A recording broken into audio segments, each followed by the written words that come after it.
Carlos Spurgeon, o príncipe dos pregadores, 1834-1892. No período da Inquisição, na Espanha, sob o reinado do imperador Carlos V, milhares de crentes foram queimados em praça pública ou enterrados vivos.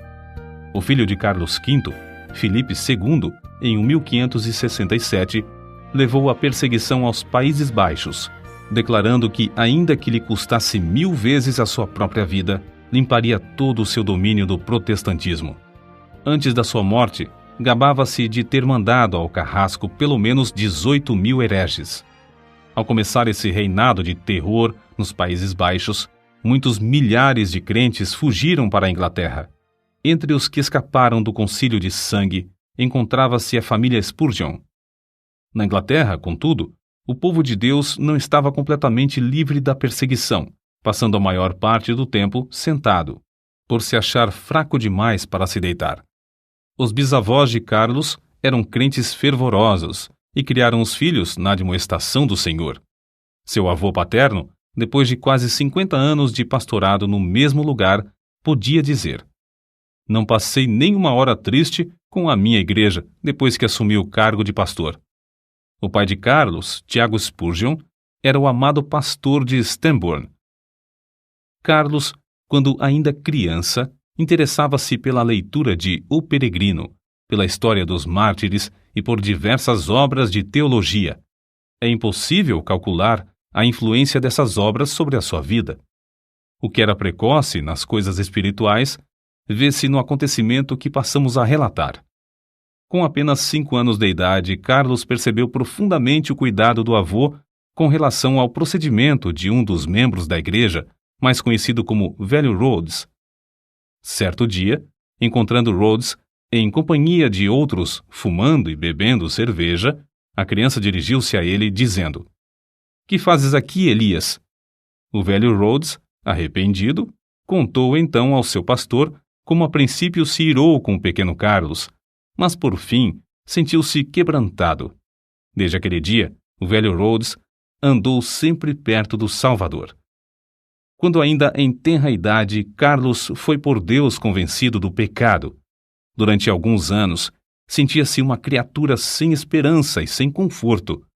Visitava locais de culto uns após outros, sem, no entanto, conseguir saber como podia livrar-se do pecado. Então, aos 15 anos de idade, aumentou nele o desejo de ser salvo. E aumentou de tal forma que passou 6 meses agonizando em oração. Nesse tempo, assistiu a um culto numa igreja em que o pregador não pudera comparecer por causa de uma grande tempestade de neve. Na ausência do pastor, um sapateiro se levantou para pregar às poucas pessoas presentes e leu este texto: "Olhai para mim e sede salvos, todos os confins da terra." Isaías, capítulo 45, versículo 22. O sapateiro, inexperiente na arte de pregar, só fazia repetir a passagem e dizer: "Não vos é necessário levantar um pé, nem um dedo. Não vos é necessário estudar no colégio para saber olhar, nem contribuir com 1000 libras. Olhai para mim, não para vós mesmos. Não há conforto em vós. Olhai para mim, suando grandes gotas de sangue. Olhai para mim, pendurado na cruz. Olhai para mim, morto e sepultado. Olhai para mim, ressuscitado. Olhai para mim à direita de Deus." Em seguida, fitando os olhos em Carlos, disse: "Moço, tu pareces ser miserável. Serás infeliz na vida e na morte, se não obedeceres." Então, gritou ainda mais: "Moço, olha para Jesus. Olha agora." O rapaz olhou e continuou a olhar até que, por fim, um gozo indizível entrou na sua alma. O recém-salvo, ao perceber as constantes investidas do maligno, foi tomado pela aspiração de fazer todo o possível para receber o poder divino e, assim, frustrar a obra do inimigo do bem. Spurgeon, por exemplo, aproveitava todas as oportunidades para distribuir folhetos. Também entregava-se de todo o coração a ensinar na escola dominical, onde alcançou de início o amor dos alunos e, por intermédio destes, a presença dos pais na escola. Com a idade de 16 anos, começou a pregar. Acerca desse fato, declarou: "Quantas vezes me foi concedido o privilégio de pregar na cozinha da casa de um agricultor ou num celeiro? Alguns meses depois de pregar seu primeiro sermão, foi chamado a pastorear a igreja em Waterbeach. Ao fim de 2 anos, essa igreja de 40 membros passou a ter 100. Como o jovem pregador tinha o desejo de aperfeiçoar-se, o diretor de uma escola superior, de visita à cidade na ocasião, marcou 1 hora para tratar com ele acerca desse assunto. A criada que recebeu Carlos, porém, descuidou-se e acabou não chamando o professor, que saiu sem saber o que o moço esperava. Mais tarde, já na rua, Carlos, um tanto triste, ouviu uma voz dizer-lhe: "Buscas grandes coisas para ti? Não as busques." Foi então, ali mesmo, que abandonou a ideia de estudar naquele colégio, convencido de que Deus o dirigia para outras coisas. Não se deve concluir, contudo, que Carlos Spurgeon tenha desistido de se educar. Depois disso, ele aproveitou todos os momentos livres para estudar. Disse que alcançou fama de ser um dos homens mais instruídos de seu tempo. Spurgeon havia ministrado em Waterbeach apenas durante 2 anos, quando foi chamado a pregar na Park Street Chapel, em Londres. O local era inconveniente para os cultos e o templo, que tinha assentos para 1.200 pessoas, era demasiado grande para a plateia. No entanto, havia ali um grupo de fiéis que nunca cessou de rogar a Deus por um glorioso avivamento. Esse fato é assim registrado nas palavras do próprio Spurgeon. No início, eu pregava somente a um punhado de ouvintes. Contudo, não me esqueço da insistência das suas orações. Às vezes, parecia que rogavam até verem realmente a presença do anjo do concerto, Cristo, querendo abençoá-los. Mais de uma vez nos admiramos com a solenidade das orações até alcançarmos quietude, enquanto o poder do Senhor nos sobrevinha. Assim desceu a bênção, a casa se encheu de ouvintes e foram salvas dezenas de almas. Sob o ministério desse moço de 19 anos, a concorrência aumentou em poucos meses a ponto de o prédio não mais comportar as multidões. Centenas de ouvintes permaneciam na rua para aproveitar as migalhas que caíam do banquete que havia dentro da casa. Ficou resolvido que a Park Street Chapel seria reformada. Durante o tempo da obra, os cultos eram realizados em Exeter Hall, prédio com assentos para 4.500 pessoas.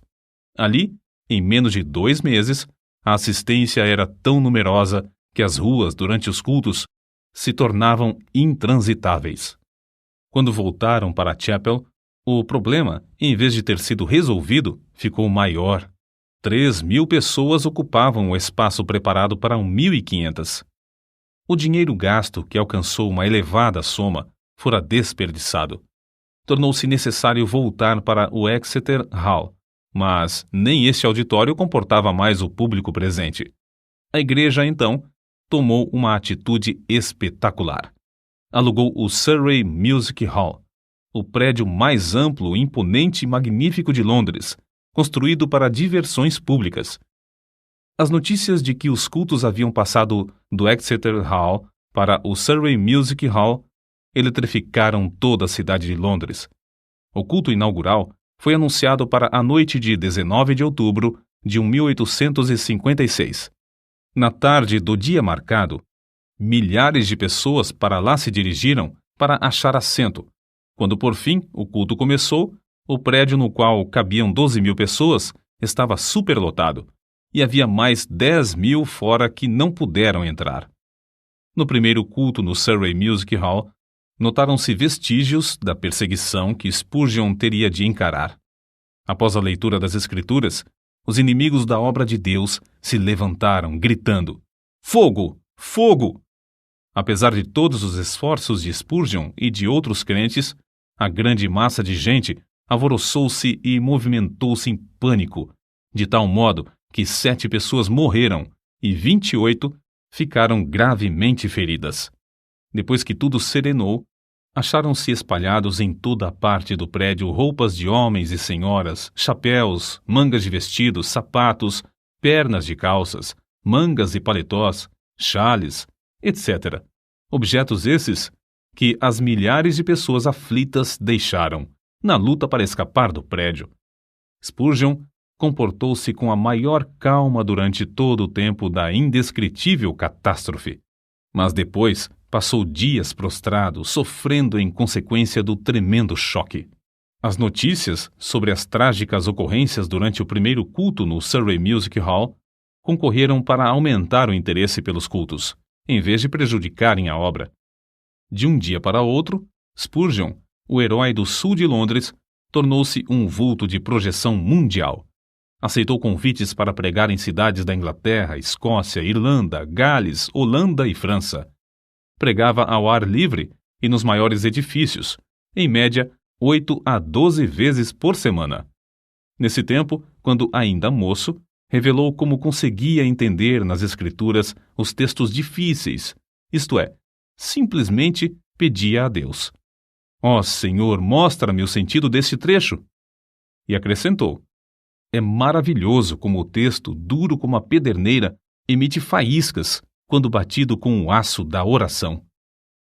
Quando mais velho, disse: "Orar acerca das Escrituras é como pisar uvas no lagar, trilhar trigo na eira ou extrair ouro do minério." Acerca da vida familiar, Susana, a esposa de Spurgeon, assim escreveu: "Fazíamos culto doméstico, quer hospedados em um rancho nas serras, quer num suntuoso quarto de hotel na cidade. E a bendita presença de Cristo, que muitos crentes dizem impossível alcançar, era para ele a atmosfera natural.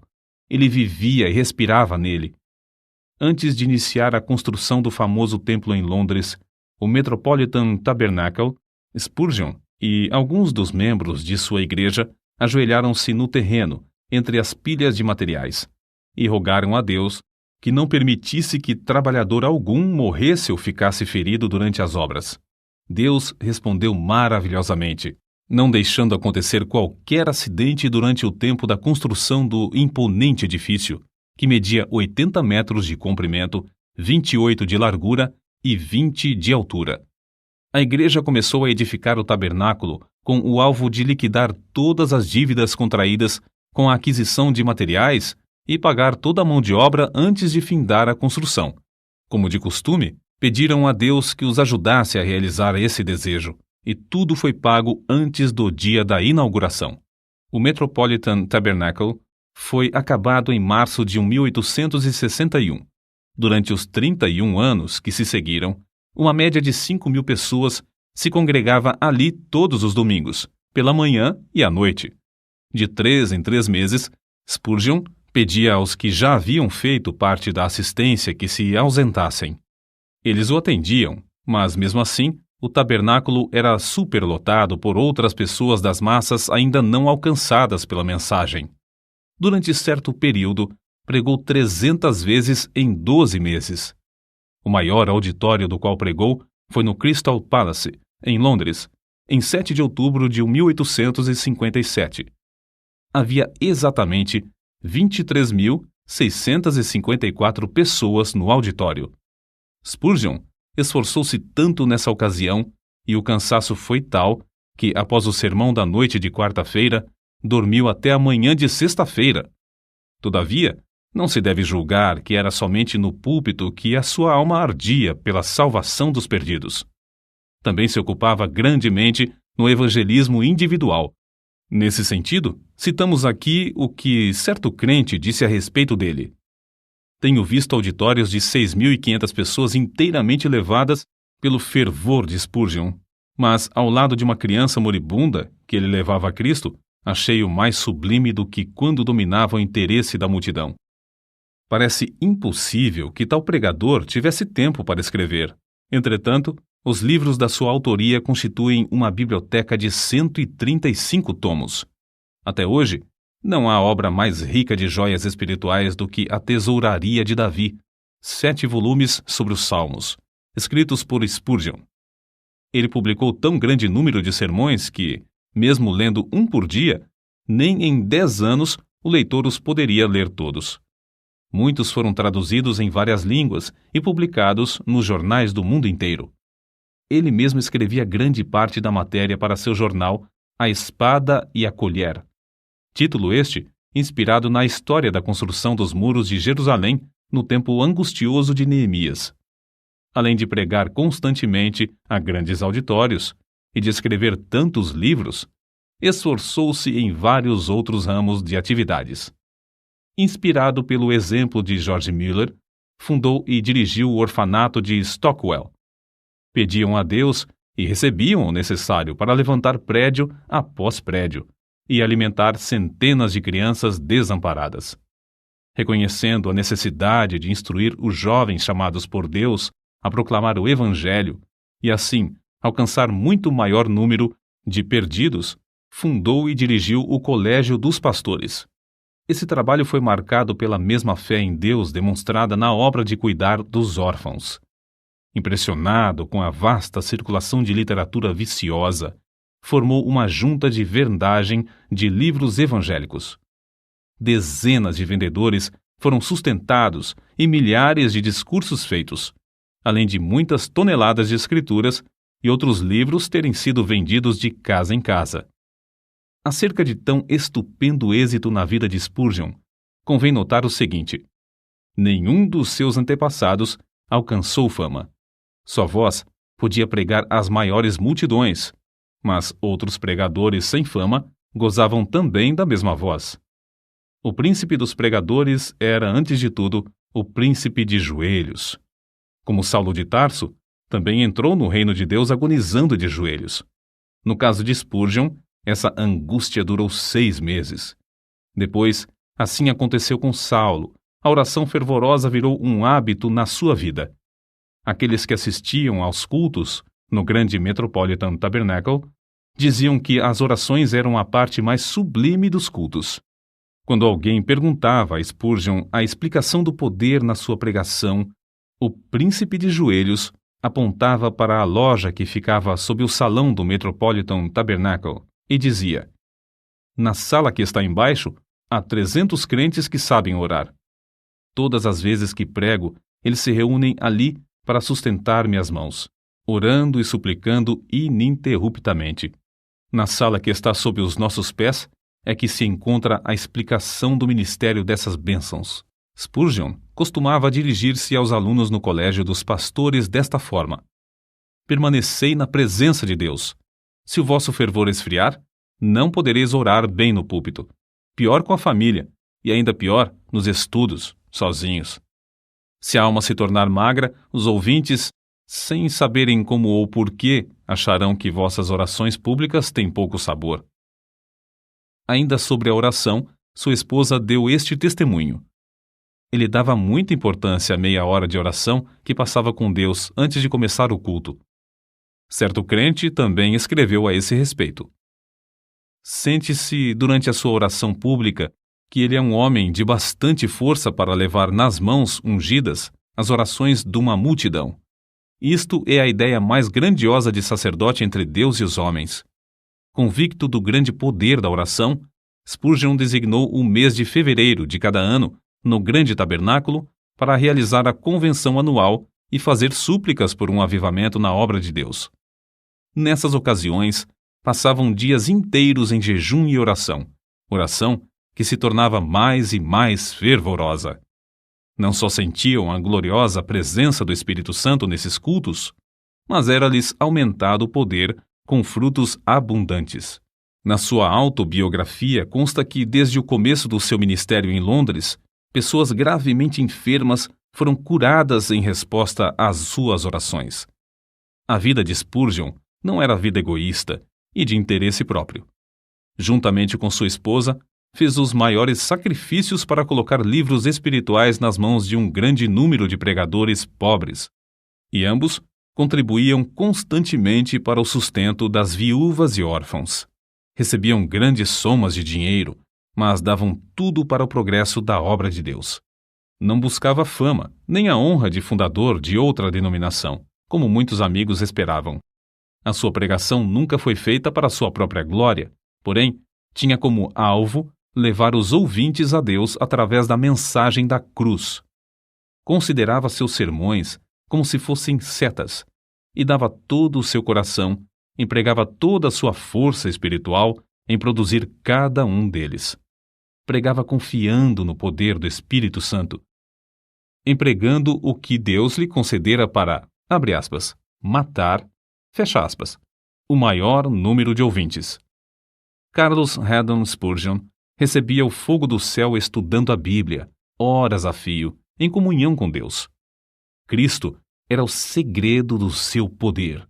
Cristo era o centro de tudo para ele.